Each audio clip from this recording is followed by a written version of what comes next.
안녕하세요. 김정우의 경제TV. 오늘은 홍콩 안전법과 관련해서 미국 및 서방 국가들이 취하게 될 제재들, 그리고 그것에 따라올 글로벌 정치 경제의 지각 변동에 대해서 살펴보겠습니다. 시진핑과 중국 공산당에게 홍콩은 목의 가시 같은 존재입니다. 이 시위대가 독립을 요구하는 지경에까지 이르렀습니다. 이 시위를 방치하다가는 하나의 중국 원칙이 흔들릴 수도 있습니다. 독립적 행보를 보이고 있는 대만이 진짜 독립을 할 수도 있고, 신장 위구르 티베트 지역 등 무력으로 눌러놓고 있는 일종의 식민지들이죠. 여기가 독립투쟁에 나설 수도 있습니다. 중국 내부에서도 공산당의 통치에 저항하는 세력이 힘을 받을 수도 있고요. 따라서 당장 홍콩인들의 시위를 무력으로라도 진압하고 싶을 겁니다. 하지만 그럴 수가 없습니다. 뒤따를 후폭풍이 너무 거세기 때문입니다. 특히 경제적 손실이 막대한 거죠. 홍콩과 중국의 경제적 관계에 대해서 먼저 살펴보죠. 경제 규모입니다. 1997년 중국에 반환될 당시에 홍콩의 GDP는 177억 달러로 중국 전체 962억 달러의 17%였습니다. 중국 전체 6분의 1에 해당되는 거죠. 그런데 2018년 현재 홍콩의 GDP는 3,630억 달러, 근데 중국은요 13조 6,080억 달러가 됐습니다. 엄청나게 커졌죠. 홍콩은 그래서 중국 GDP의 2.7%에 불과하게 된 것입니다. 이 중국의 도시별 지역 총생산을 따져봤더니 이제 홍콩은 이 중국 도시들 중에서도 4위로 밀렸습니다. 2017년 자료를 보니까 상해가 4,500억 달러, 북경이 4,100억 달러, 셴젠이 3,400억 달러. 이게 1, 2, 3위이고요. 홍콩은 3,300억 달러로 4등입니다.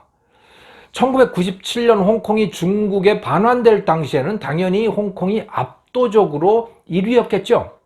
무역에서의 중요성은 그보다 더 큽니다. 2018년 중국 수출 중에서 홍콩에 대한 수출은 303억 달러, 그 비중이 12.2%인데요. 1997년은 24%였습니다. 그거보다 상당히 줄어들긴 했는데 여전히 꽤 큰 비중이죠. 이 중에서 상당 부분이 중개무역이라고 보면 됩니다. 즉 홍콩을 통해서 다른 나라들로 수출이 되는 금액, 그게 전체 수출의 12.2% 정도가 되는 겁니다. 뭐 그렇게 크다고 보기는 어렵지만 또 작다고 보기도 어려워요. 네. 자, 그런데 이 금융을 놓고 보면 이야기가 다릅니다. 중국 기업의 해외 IPO, 즉 해외 상장의 70%가 홍콩에서 이루어집니다. 2018년 중국 기업이 전 세계에서 상장한 금액이 642억 달러인데요. 그 중에 상하이, 셴젠 증시를 통한 것이 197억 달러, 31%에 불과하죠. 근데 오프쇼어, 즉 해외 상장 금액 445억 달러 중에 홍콩이 350억 달러입니다. 78.6%가 바로 홍콩이에요. 해외 상장을 통한 자금 조달은 대부분 홍콩을 통한다고 보면 되는 거죠. 해외 채권 발행도 33%가 홍콩을 통해서 이루어졌습니다. 그러니까 투자자들이 홍콩을 떠나게 되면, 또는 홍콩이 이 금융 허브의 역할을 잃게 되면 중국은 자금, 특히 달러 자금을 구하는데 치명타를 입게 되는 겁니다. 그래서 중국은 나름대로 홍콩을 다룸에 있어서 나름대로 조심조심을 할 수밖에 없고 지금 그러고 있는 겁니다. 중국 본토가 발전했음에도 불구하고 금융은 홍콩을 통할 수밖에 없는 이유, 그 이유는 제도의 차이 때문입니다. 신뢰할 수 있을 때 비로소 투자가 가능한 거죠. 투자라고 하는 건 장기간 투자하는 거 아니겠습니까? 그러니까 믿을 수 있어야 돼요. 홍콩은 믿을 수가 있는 겁니다. 홍콩은 영국의 제도를 그대로 이식을 했죠. 그 영국의 제도라고 하는 건 이런 거죠. 자유로운 데다가 분쟁이 발생했을 때 공정하고 예측 가능한 재판을 받을 수 있다. 또 사유재산권이 보장된다. 그러니까 믿고 투자할 수가 있는 겁니다. 반면 중국은 법도 사법부도 믿을 수가 없는 겁니다. 공산당이 언제 어떻게 뺏어갈지 알 수 없는 그런 제도인 거예요. 그래서 중국에 투자를 하더라도 홍콩을 통해서 하겠다. 투자자들의 생각이 그런 거죠. 중국은 그런 홍콩을 중국처럼 만들지 못해가지고 지금 안달이 난 겁니다. 어떻게 보면. 자, 미국은 그런 중국에다가 제재를 가하겠다고 나섰습니다. 홍콩에 부여해왔던 특별지위를 취소할 수 있다는 겁니다. 홍콩의 특별지위란 홍콩이 중국의 영토이긴 한데 1997년 중국에 반환되기 이전과 동일하게 대하겠다. 그런 겁니다. 무관세의 자유무역, 또 자유로운 자본거래, 무비자 입국 이런 것을 주된 내용으로 하고 있는 거죠. 그 특별지위라고 하는 것은. 중국에 대해서는 관세도 있고 자본거래, 비자 발급 등에서 상당히 제한이 있습니다. 홍콩에 특별지위를 부여한다는 것은 자유무역, 자유시장, 자본과 사람의 자유로운 이동 이런 것들을 보장하는 데 대한 대가인 겁니다. 이렇게 하는 것은 미국에게도 이익이죠. 그런데 중국이 그 약속을 깨고 홍콩을 중국처럼 만들려고 하니까 미국도 홍콩을 중국으로 대하겠다 이렇게 나가고 있는 겁니다. 거기에 따라서 어떤 제재가 가해질 수 있는지 그 결과는 무엇인지 한번 살펴볼까요? 가장 먼저 미국은 홍콩을 중국에 대해서 하듯이 미국 수출품에 대해서 25%의 관세를 부과할 수가 있습니다. 그러면 홍콩의 미국에 대한 수출이 타격을 받겠죠? 근데 홍콩 수출은 상당 부분 중국 물건을 우회 수출하는 것이기 때문에 중국이 타격을 받을 수가 있습니다. 자, 그런데 그 타격의 크기가 미미할 것으로 보입니다. 2019년 중국의 총 수출이 2조 5천억 달러인데요. 홍콩의 미국에 대한 수출은 391억 달러입니다. 그 전액이 중국 제품이라고 하더라도, 그렇게 보더라도 중국 총 수출에 대한 비중은 1.6%에 불과합니다. 하지만 이 수출은 그런데 수입은 좀 다를 수가 있습니다. 미국은 중국에 대해서 이 군사용으로 쓰일 수 있는 기술, 또 그런 제품의 수출을 금지하고 있습니다. 하지만 홍콩은 그런 제약을 받지 않아요. 그러니까 중국이 아마도 이와 같은 루폴, 이런 구멍을 이용하고 있을 가능성이 있는데요. 그것을 미국이 막아버린다면 중국이 어느 정도 곤란한 지경에 처해질 수도 있죠. 하지만 그 타격도 큰 타격은 아닐 것으로 보입니다. 미국이 동원할 수 있는 또 다른 조치, 이것은 금융거래에 대한 제한입니다. 중국 금융거래의 상당 부분이 달러를 통한 거래입니다.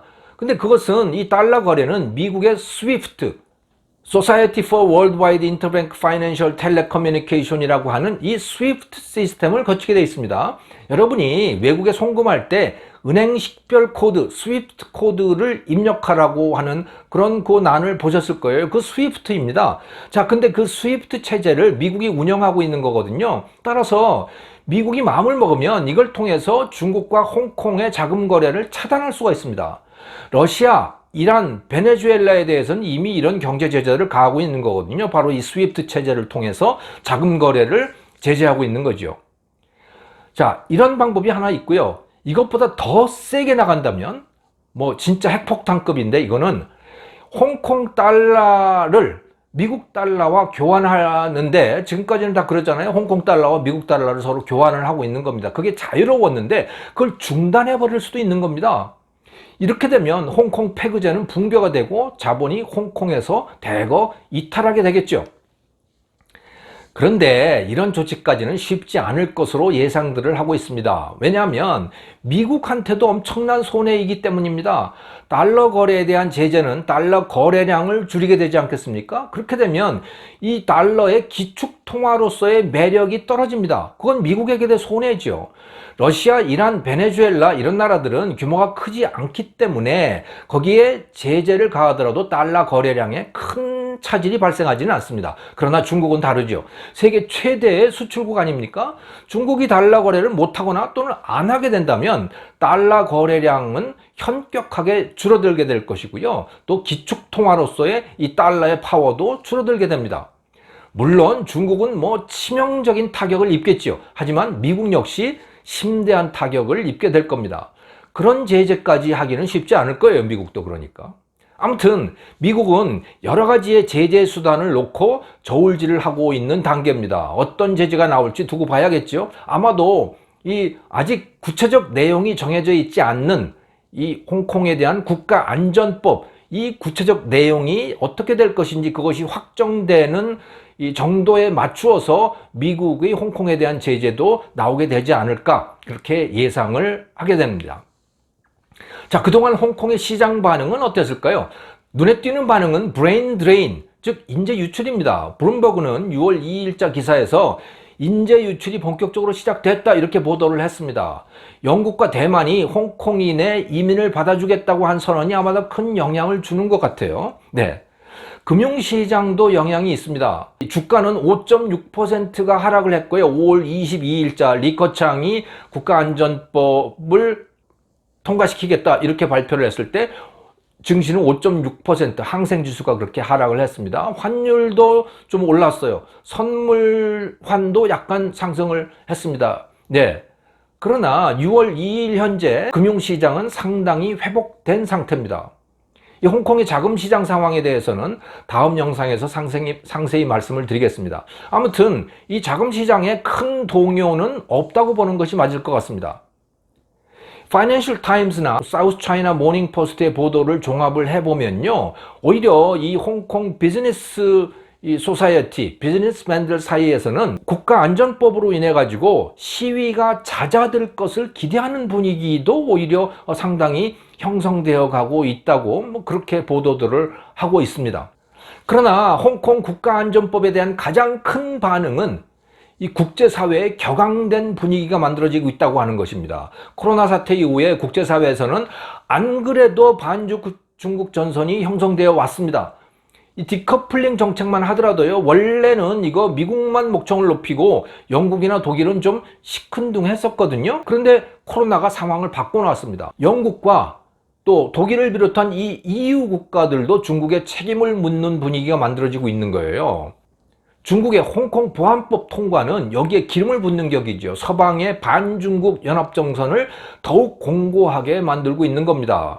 홍콩의 특별지위 박탈, 이것은 이미 말씀을 드렸고요. 그 밖에도 트럼프 대통령은 중국에 대항해서 미국 중심의 대안적 서플라이 체인, 경제 번영 네트워크를 제안해 놨습니다. 그래서 서방 국가들과 한국, 호주, 인도, 베트남 이런 나라들에게 들어오라고 손짓을 하고 있고요. 9월 말로 예정된 G7 회의에 한국, 호주, 인도를 또 초대를 했습니다. 아마도 중국과 홍콩 문제가 논의가 되겠죠. 그동안 중국의 우호적이던 영국도 화웨이의 5G 공급망을 대체하기 위해 D10 연합체, 즉 중국을 제외한 자유민주주의 10개국 연합체를 제안을 하고 있습니다. 중국에 대한 거대한 포위망이 형성되고 있는 겁니다. 그렇게 된다면 아마도 중국은 해외 시장의 상당 부분을 잃게 될 가능성이 있습니다. 자본과 기술도 상당 부분 막히게 되겠죠. 이 같은 지각 변동은 서방 경제에도 큰 타격을 줄 것입니다. 하지만 중국에게는 사활이 걸린 타격을 가하게 될 것으로 보입니다. 시진핑과 중국 공산당은 진퇴양난에 처해 있습니다. 홍콩 시위를 방치하면 공산당 권력과 통일 중국을 유지하기 어렵습니다. 그렇다고 막무가내로 진압을 하다 보면 국제사회의 압력 때문에 자본과 시장을 잃게 되죠. 그건 역시 공산당의 권력을 위태롭게 합니다. 홍콩 국가보안법은 일종의 타협책으로 보입니다. 그래서 천안문 사태처럼 무자비한 진압을 할 수는 없으니 격렬한 주동자들만 잡아들이자, 이런 아이디어인 거지요. 하지만 그것조차도 이미 국제사회의 엄청난 반격에 맞닥뜨리게 된 겁니다. 홍콩 시위가 멈출 것 같지도 않고 말입니다. 이런 상황에서 미국에서도 심각한 폭동 사태가 발발을 했습니다. 이것이 국제 정치 경제에 다시 어떤 영향을 줄지 가늠하기 어렵습니다. 글로벌 정치 경제에 거대한 지각 변동이 시작된 것입니다. 김정호의 경제TV였습니다. 감사합니다.